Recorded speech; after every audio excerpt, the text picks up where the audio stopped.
Shalom, então, a você que assiste aqui o Ministério Ensinando de Sião através do YouTube, e você que está aqui na Rádio de Sion, celebrando essa grande e importante festa de Purim, a festa que celebra o livramento do Eterno lá nos dias da rainha Esther e do benjamita Mordecai no Império Persa. O tema desse estudo, olha aqui, são os aspectos proféticos da festa de Purim. Então, este estudo, ele tem uma primeira parte que tem o título Quando Deus Esconde a Sua Face. Lá eu vou falar sobre os aspectos de Purim, inclusive eu vou bater numa tecla que é a restauração da celebração própria de Purim.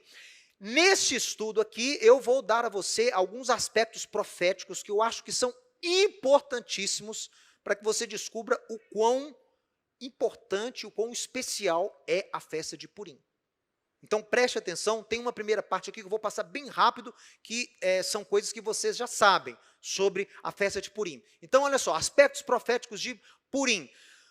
O contexto histórico vocês lembram, né? Se passa lá na cidade de Xuxã, ou Suzã na sua Bíblia, na Pérsia. O rei Xerxes I, ou chamado de Ahasverosh, Assuero, ele reinou de 485 até 465 a.C., e ele era rei do império, não só do Persa, mas do império Medo-Persa. E tem uma expressão em hebraico que fala Merodo ve'ad Kush, da Índia até Cush, até Etiópia, era a extensão do Império Persa na época. Nós temos a presença de Haman, o Agagita, ou seja, é aquele que é honrado pelo rei. O nome dele é Memucan, você vê ele, Memucan, um dos príncipes que aconselha, inclusive é o príncipe que aconselha a desfazer de Vasti e colocar um concurso. Foi o Memucan, era o Haman. Tá? Por isso que ele é elevado depois, porque o rei gosta muito do conselho dele, porque a Vasti não quis desfilar lá na festa para o povão que o rei Assuero deu, lembrando que o rei queria que ela desfilasse só de coroa. Né? Então você imagina o nível que estava já de intoxicação esse rei Assuero. Mas ela não quis, aí acontece todo lá o contexto. Esther, o nome dela em hebraico é Hadassah, órfã de pai e de mãe. Ela havia sido criada pelo seu primo, tá? Mordecai não era tio de Esther, era primo de Esther, só que Mordecai acaba adotando Esther e criando-a. Então, o Hadassah é escolhida nesse concurso de beleza para substituir a Vasti, e Mordecai instrui a Esther a não revelar a sua identidade. Ela acaba sendo escolhida, então, como a nova rainha. Bom, o Mordecai não quis se curvar diante de Haman, e aí Haman instaura esse plano para poder destruir todos os judeus e saquear as suas posses, e a data escolhida, depois de quase um ano consultando feiticeiros e lançando sorte, foi a data 13 de Adar. Deixa eu falar uma coisa para vocês. Tem épocas no ano que há uma grande tendência de calamidades. Eu não sei explicar por quê.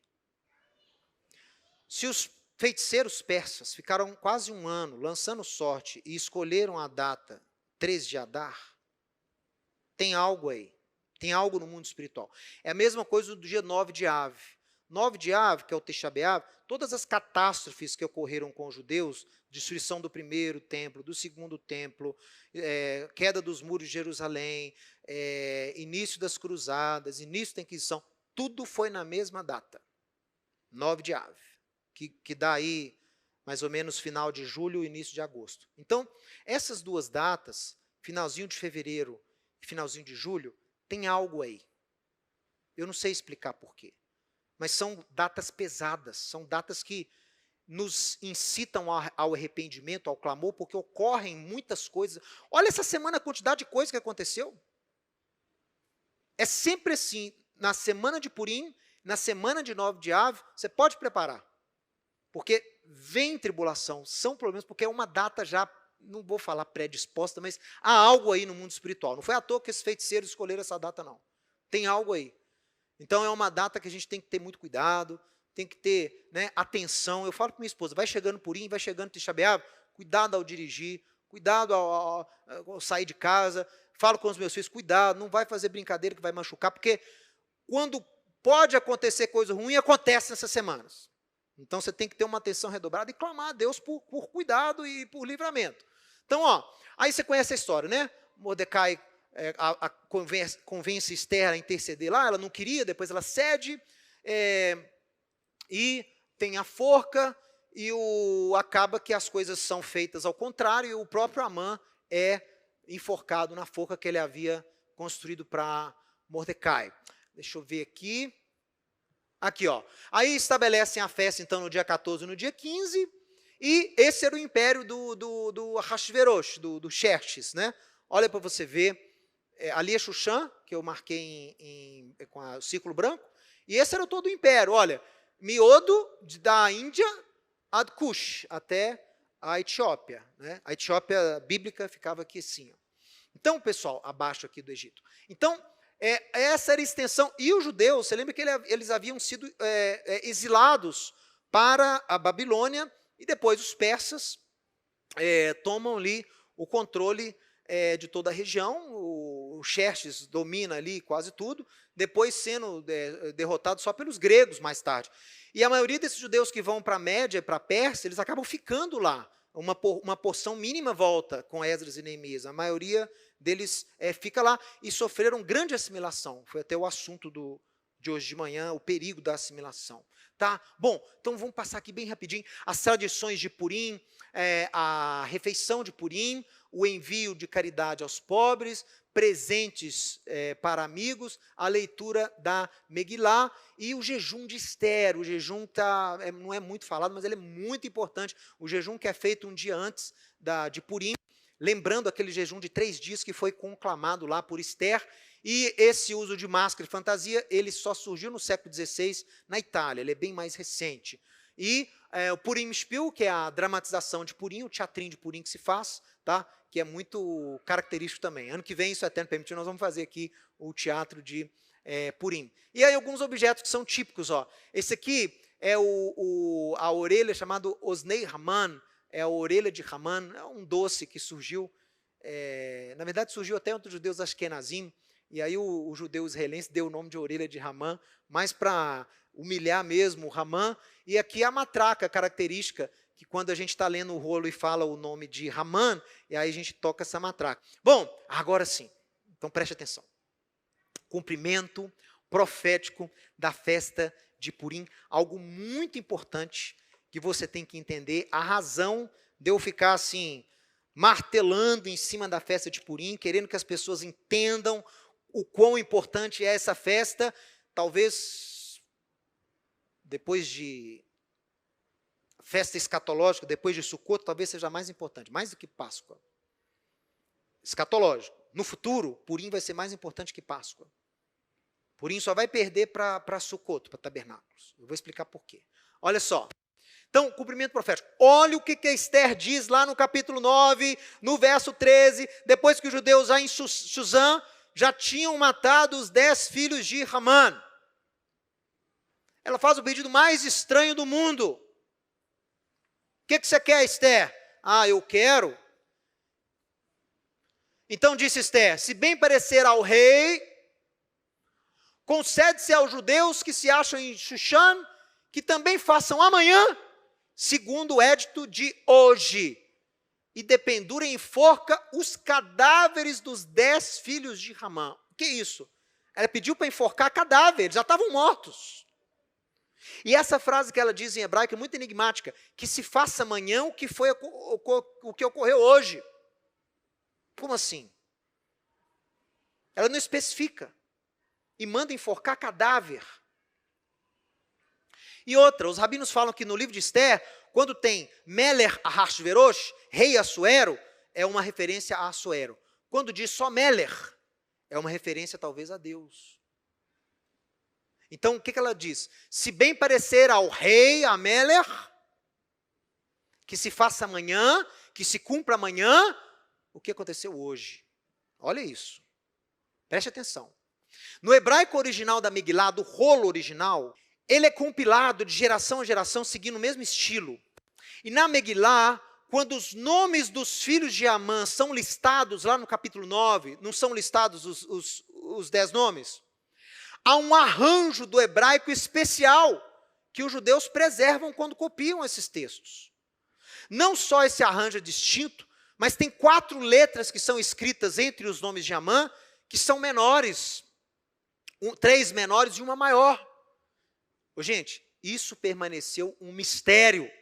E nós só fomos descobrir este mistério 72 anos, talvez 74, quando os rabinos foram capazes, então, de decifrar, atenção, os rabinos foram capazes, 75 anos talvez, os rabinos foram capazes de decifrar esse mistério. Em outras palavras, desde os dias de Esther até 1946,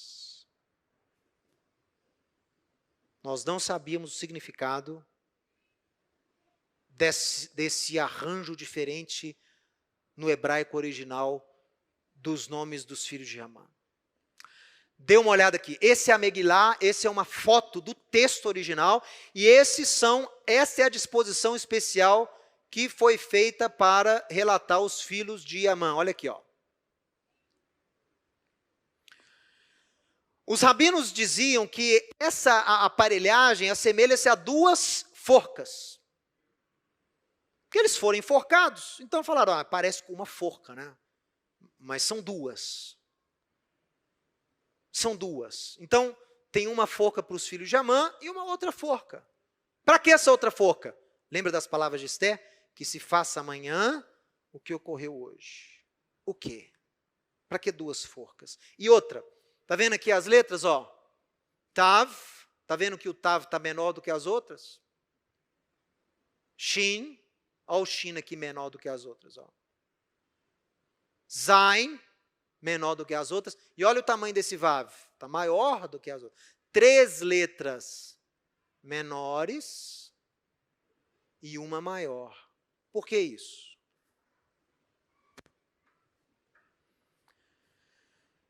Vamos lá? As letras em hebraico têm números associados, têm valores numéricos. Então, é simples. Tav equivale a 400. Shin, cadê o Shin? Aqui. Shin equivale a 300.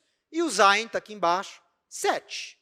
400 mais 300 mais 7. Olha aí, ó. 707. Tudo bem. Então, nós temos esse número aí, 707. Mas será o ano 707? O problema é o Vav aqui embaixo. Está vendo essa letra maior, o Vav? O Vav vale 6. Então, o ano em hebraico é composto do milênio mais o número da data específica. Então, seria o quê? Se a letra maior é o Vav, que tem valor 6, ou seja, o 6º milênio. Então, é o ano 707 do 6º milênio. Qual é o 6º milênio? 5.707. Que ano foi 5.707? Calendário judaico, no calendário gregoriano. 1946. Então, a data, 1946. A data já sabíamos. Mas o que ia acontecer? Todos os anos anteriores a 46, o que será que vai ter em 46? Por que está essa data lá no livro de Esther? O que a rainha Esther quis dizer quando pediu que amanhã seja feito o que ocorreu hoje? Com os filhos de Ramã. Com os filhos de Ramã. Olha isso, pessoal. No dia 16 de outubro de 1946, 21 de Tishrei de 5.707, no dia de Rosh Hashanah Rabbah, é o último dia de Sukkot, o dia do juízo, 10 criminosos de guerra nazistas foram condenados à morte na cidade de Nuremberg, no tribunal de Nuremberg, lá na Alemanha. Esses, na verdade, eram 11. Um cometeu suicídio na cadeia. Sobraram 10. E esses 10 foram condenados e foram enforcados por crime de guerra. 10 nazistas. A última pessoa a ser enforcada, ele tinha o nome de Julius Streicher. O Julius Streicher, ele era fundador e editor da pior revista antissemita do nazismo, chamada O Atacante, Der Stürmer. É onde ele fazia aquelas caricaturas dos judeus, onde ele impregnava o ódio dos judeus. o racismo contra os judeus na Alemanha e na Europa. Era terrível esse Júlio. E ele foi o último a ser enforcado, ele era um dos 10. Olha o que ele fez. Quando chegou na vez dele, que como chama? O Carrasco, né? A pessoa que... Carrasco, né? Foi um general americano que fez a condução. Colocou lá a corda nele e tal. E antes de abrirem o alçapão, o Júlio Streider gritou. O que ele gritou? Ele estava falando, estava amarrado, e ele soltou uma frase antes deles abrirem o alçapão. Ele disse: Purim Fest, festa de Purim, 1946. Ele disse isso. Antes dele ser enforcado, ele falou: festa de Purim, 1946. Meus irmãos, os nazistas tinham uma preocupação especial com a festa de Purim. Eles diziam que se Purim acontecesse de novo, se os judeus fossem deixados livres na Alemanha, na Europa, os judeus fariam com o alemão o que fizeram lá com os seus inimigos na história de Esther.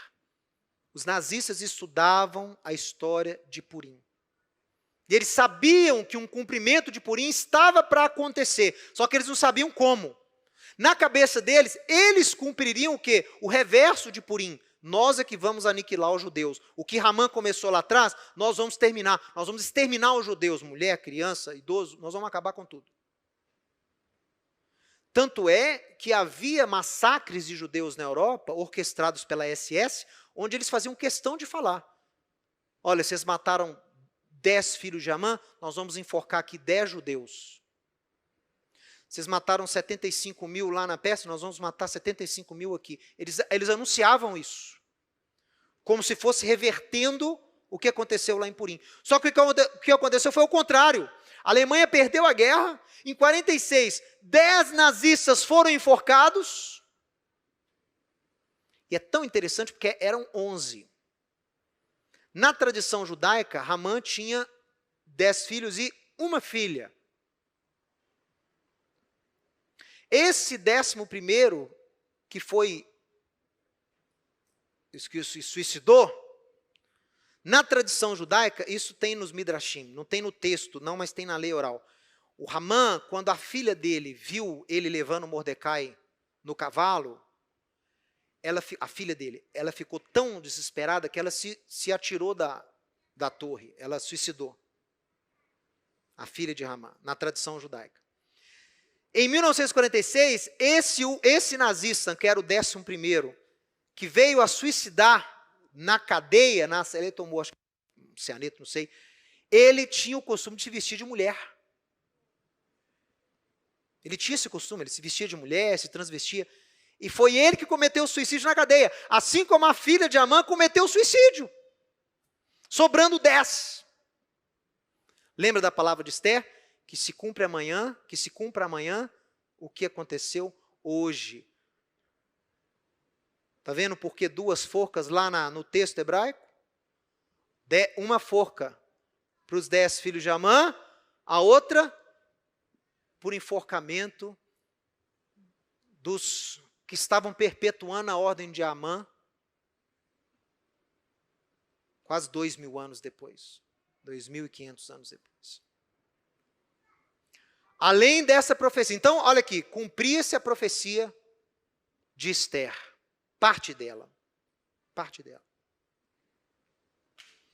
Gente, agora vocês pensam, como é que, aos olhos humanos, como é que o escriba que compilou esse livro iria pôr essa data precisa lá, 5.707, decodificada, estava codificada, né? Foi decodificada depois, mas estava codificada ali esse ano, 5.707. O arranjo do texto, 2 forcas. E no Rosh Hashanah Rabbah de 1946, na festa de Sukkot, 10 nazistas sendo enforcados.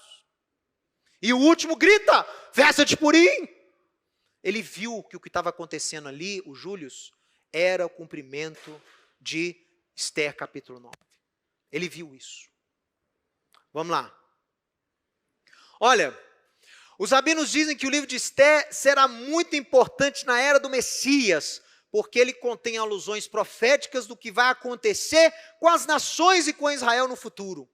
Alguns dizem que a festa de Purim será uma das festas mais importantes nos dias do Messias. Olha algumas passagens interessantes que mostram esse contexto profético. Lembra que eu disse a você, se Esther profetizou a respeito dessa questão do enforcamento, será que ela não teria profetizado outras coisas? Será que é só isso? Só uma data lá de enforcamento de 10 nazistas? Ou será que tem mais? Olha aqui. Capítulo 9. Determinaram os judeus e tomaram sobre si, sobre a sua descendência e sobre todos os que se uniram a eles, preste atenção nessa expressão.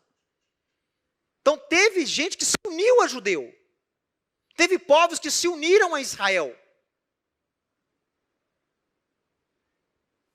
Determinaram sobre os judeus e sobre os que se uniram, como é que fala essa expressão em hebraico? Kol ha-nilvim aleihem. Todos que se uniram a eles. O que determinaram? Que não se deixaria de comemorar esses 2 dias, segundo o que se escrevera deles e segundo o seu tempo marcado todos os anos. Então, é uma festa prescrita, é a única na Torá, escute o que eu estou falando, é a única na Torá que dá ordem que quem celebra não é só o judeu, mas todos que foram unidos aos judeus. É a única na Torá. A outra eu subentendo. Eu leio lá Tabernáculos, eu leio Isaías, eu vejo que vai ter gente celebrando Tabernáculos junto com os judeus. Peça, você vê os apóstolos, você vê que tem uma ligação, mas é meio subentendido. Purim não, Purim é claro, tem que celebrar todo Israel e quem foi unido a Israel. Tem que celebrar. E como que celebra? Jejuando e depois se alegrando. Essa é a sequência. Igual o Yom Kippur. Yom Kippur você jejua, depois você celebra tabernáculos. 4, 5 dias depois. Olha só, pessoal. Mas quem foram esses lá no Purim que se uniram a Israel? Tem gente que falou comigo, Mateus, é aquele pessoal lá do capítulo 8. Como assim do capítulo 8? Olha aqui.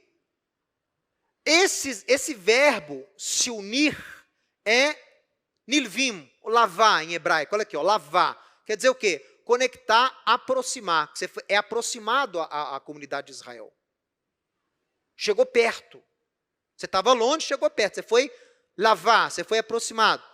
Que grupo é esse? Aí tem gente que falou assim, Mateus, esses que se uniram aos judeus, eram os povos lá que se fizeram judeus, por temor dos judeus. Será?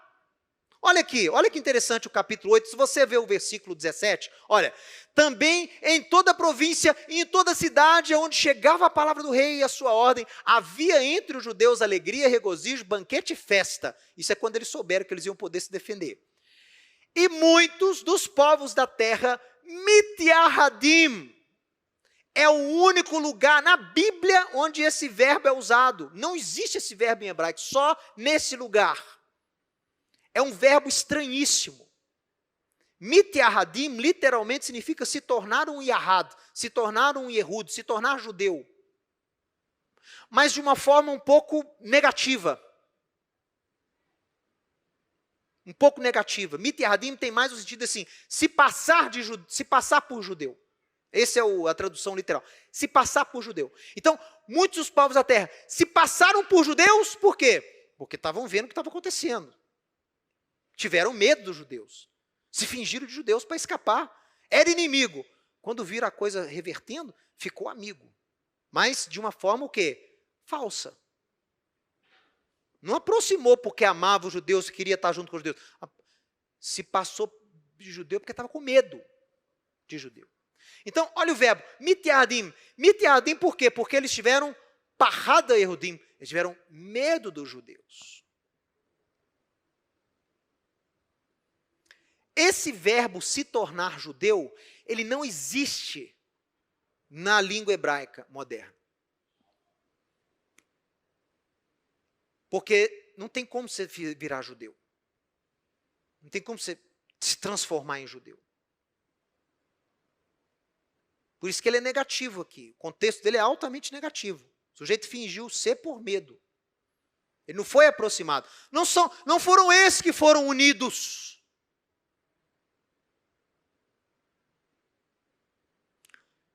No hebraico, quando uma pessoa que não é judia quer se converter ao judaísmo, o que na minha opinião é algo que não existe, não tem respaldo disso, na minha opinião, na Bíblia, não tem exemplo disso na Bíblia, gente que se converte e vira judeu.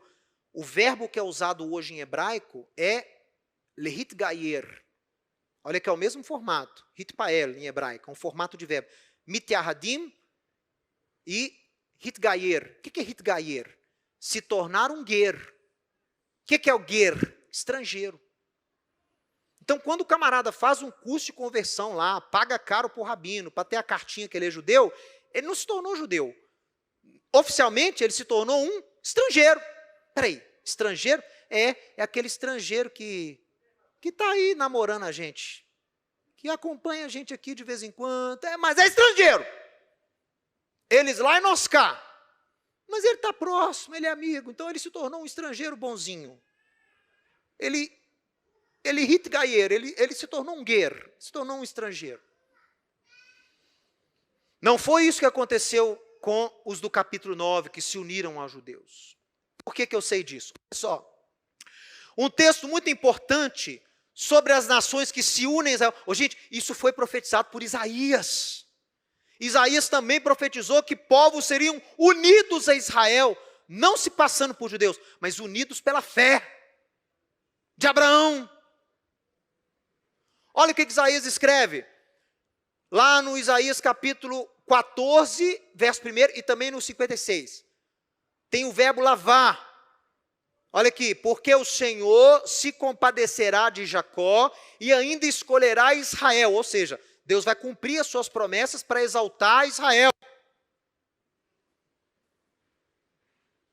Deus vai vindicar Israel. Deus vai vingar Israel. Igual foi lá em Purim.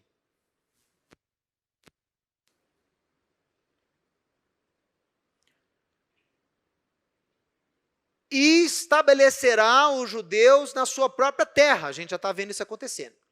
Os estrangeiros serão unidos, é o mesmo verbo em hebraico, lavar. Os estrangeiros serão unidos a eles e se apegarão, olha aqui, ó. Nisphu, eles vão se apegar à casa de Jacó. Aqui não tem um contexto negativo, lavar. Mityahad é negativo, é fingir ser para poder escapar. Lavar não, lavar vem de aproximar, unir em amor, unir em fé. Eu não viro judeu, mas eu estou aproximado a eles, unidos a eles em fé. E quem está unido, recebe o galardão. Você sofre junto, mas você se alegra junto. Você sofre junto, você vai lá lutar com eles. Aqui, esses que foram unidos aos judeus, lutaram com os judeus lá no dia 13 de Adar. Lutaram ou não lutaram? O judeu recebeu o direito de se defender, se preparou. Esses que se uniram lutaram com os judeus. E depois, celebraram com os judeus. Receberam um galardão junto com Israel, que foram unidos. Então, olha só. Assim, a passagem de Esther 9:27, alude profeticamente às nações que serão enxertadas na comunidade de Israel por meio do Messias Yeshua. Qual que é o meu argumento aqui? É que Purim, além de ter aquele cumprimento profético lá na década de 40, também faz alusão profética às nações que se uniriam a Israel através de Yeshua, algo que foi iniciado com Yeshua não, mas com os apóstolos. Yeshua não anexou nação nenhuma, mas ele incumbiu os apóstolos de fazerem isso. Então os apóstolos começaram a pregoar a união dos gentios em Israel através de Yeshua. Yeshua fez a obra, mas quem fez na prática o anúncio foram os apóstolos. Na minha opinião, Esther, 500 anos antes, já anunciou que isso ia acontecer. Isaías já havia anunciado que isso ia acontecer. Esther também profeticamente anunciou. Se achegarão e serão abençoados, celebrarão juntos com os judeus. Olha só. Purim é uma festa judaica distinta, mas ao mesmo tempo prenuncia àqueles das nações que encontraram o Messias e se uniram a Israel como povo de Deus. Atenção, pessoal. Você que não é judeu, se você crê em Jesus, você foi unido a Israel pela fé. Você é filho de Abraão pela fé. Você não vira judeu, mas você foi unido ao povo de Deus, porque os judeus são povo de Deus. Deus nunca rejeitou o judeu como povo, mas você agora foi unido. Então você também é parte do povo. Você também é parte do povo de Deus. Você é o que, fulano? Você é judeu? Você é cristão? Eu sou povo de Deus. Você é povo de Deus? Eu também sou. Não, eu sou povo de Deus junto com Israel. Eu fui aproximado a Israel. Eu fui enxertado em Israel. Eu fui aproximado da comunidade de Israel. Que isso, fulano? Que heresia é essa? Não é heresia, não. É profecia. Foi anunciado pela Torá, foi anunciado por Isaías, foi anunciado por Esther e apregoado por Paulo. Assim, olha, Paulo escreve em Efésios 2,19: vocês já não são estrangeiros e peregrinos, mas vocês são concidadão dos santos. De onde Paulo tira essa expressão? De Êxodo 19,6. O judeu é chamado de Goi Kodesh, nação santa. Em Yeshua, você é aproximado a Israel e vira concidadão. Olha isso, pessoal. Concidadão. Cidadania tem a ver o quê? Com pertencimento a algo. Você é cidadão. Cidadão do quê? Do reino de Deus. O reino de Deus foi feito para os filhos de Abraão. Você agora é concidadão. Você pode ser parte do reino. Através de Yeshua. Olha aqui, ó. E você também é família de Deus. Diga amém. Você é família de Deus com Israel. Por isso que não pode ter cristão antissemita, não pode ter cristão discípulo de Ramã. Não pode existir cristão que odeia Israel, que odeia o judeu, porque você foi neles aproximado, neles enxertado. Você é concidadão, você é parte da mesma família. Como é que você vai odiar o seu próprio irmão?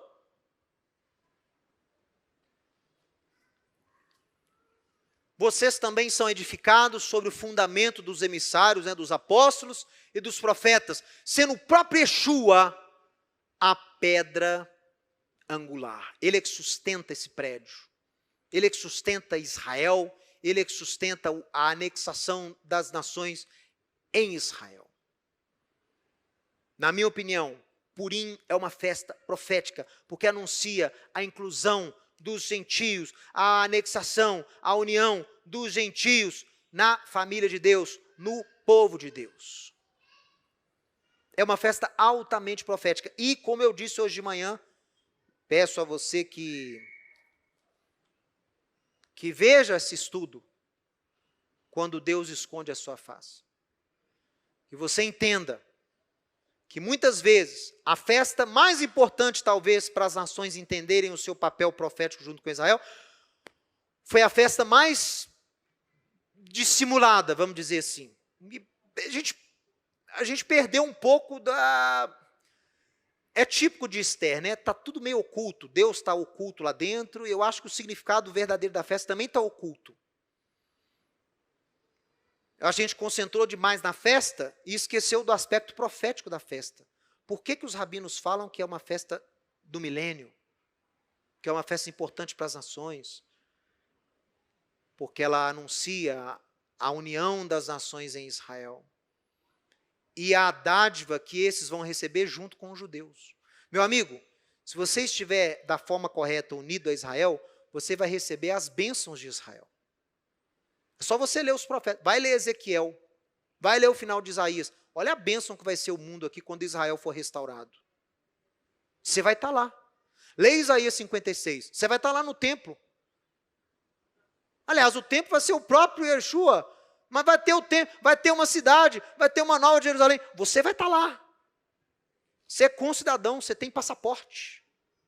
Você pode fazer, você tem passaporte. Ser naturalizado. Mas tem que ser unido da forma certa. Tem que ser unido através do Messias. O Messias é que faz essa obra de união. Então, conclamo aqui para que tanto Israel quanto as nações que foram unidas a Israel não se tornam judeus, mas fazem parte da mesma família, a redescobrirem a importância da festa de Purim. Gente, é muito mais do que você acha. Eu não tenho nada contra a celebração. É ordem celebrar. A gente tem que celebrar. E tem que ter festa. E tem que ter alegria. Mas a gente não pode esquecer o aspecto profético. Não pode esquecer o jejum. Não pode esquecer o arrependimento que Esther conclama o povo a ter. Para que Deus possa o quê? Mudar a sorte. Restaurar o povo. E dar vida. E dar, ao invés de tristeza, alegria. Ao invés de luto, regozijo. E para quem estiver unido aos judeus, você vai receber luz, alegria, regozijo e preciosidade, assim como foi profetizado lá em Purim. Celebre sua união ao povo do Eterno, Hag Sameach e restauração já, em nome de Yeshua. Amém e amém. Se você gostou e foi abençoado com esse estudo, inscreva-se em nosso canal do YouTube.